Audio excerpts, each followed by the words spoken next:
Mohanpur PWD executive অফিসারের নিকট deputation. রাস্তা মেরামতের দাবিতে মোহনপুর পিডব্লিউডি অফিসের এক্সিকিউটিভ অফিসারের নিকট এক ডেপুটেশন প্রদান করলেন বামুটিয়া কেন্দ্রের বাম বিধায়ক নয়ন সরকার।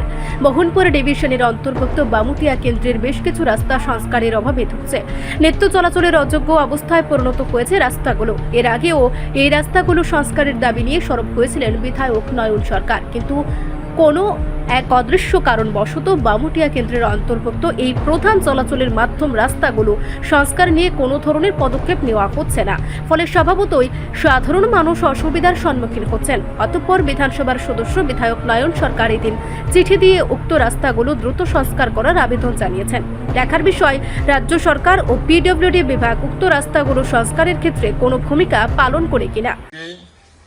গান্ধীগ্রাম এলাকার বিভিন্ন রাস্তা মেরামতের জন্য আজকে গান্ধীগ্রাম পিডব্লিউডি অফিসে এসেছি। এখানে আমি চিঠি দিয়েছি, দাবি জানিয়েছি যে বিশেষ করে আপনারা লক্ষ্য করেছেন যে শালবাগান থেকে গান্ধীগ্রাম বাজার হয়ে নন্দীবাড়ি পর্যন্ত যে রাস্তাটা প্রায় 2 কিলোমিটার রাস্তা, খুবই খারাপ অবস্থা, মানুষ চলাচল করতে পারছেন না।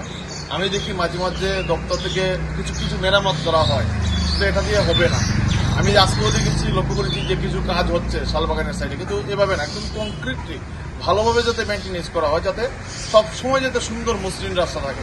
আমি দেখেছি সারা বছরই এই জায়গাটা ভাঙ্গা থাকে, জল জমে থাকে, এরকম যাতে না হয়, এটা যাতে অতি দ্রুত ভালোভাবে মেরামত করা হয়, একদম সুন্দরভাবে ড্রেনগুলা দিয়ে কালভার্ট দিয়ে যাতে নষ্ট না হয়।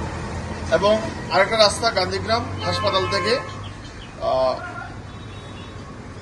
পটুনগর, এদিকে রাস্তাটাও পটুনগর পর্যন্ত যাওয়ার রাস্তাটা খুবই খারাপ অবস্থা আছে, এই রাস্তাটাও যাতে মেরামত করা হয়।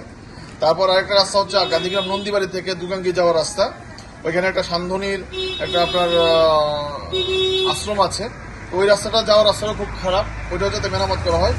গান্ধীগ্রাম স্কুল থেকে দুগাঙ্গি ভায়া এমসি টিলা, ওই রাস্তাটাও যাতে মেরামত করা হয়, রাস্তার অবস্থা খুবই করুণ দশা। তো আমি অতি দ্রুত যাতে মেরামত করা হয় তার জন্য আমি দপ্তরের নিকট দৃষ্টি আকর্ষণ রাখছি। আমি আশা রাখছি আগামী কিছুদিনের মধ্যে রাস্তাগুলো মেরামত করবে এবং বামুটিয়াবাসীর কল্যাণ হবে, উন্নয়ন হবে এবং রাস্তাগুলো ভালো থাকলে পরিবহনও ভালো হবে। ধন্যবাদ। রিপোর্ট সংবাদ প্রতীক্ষা।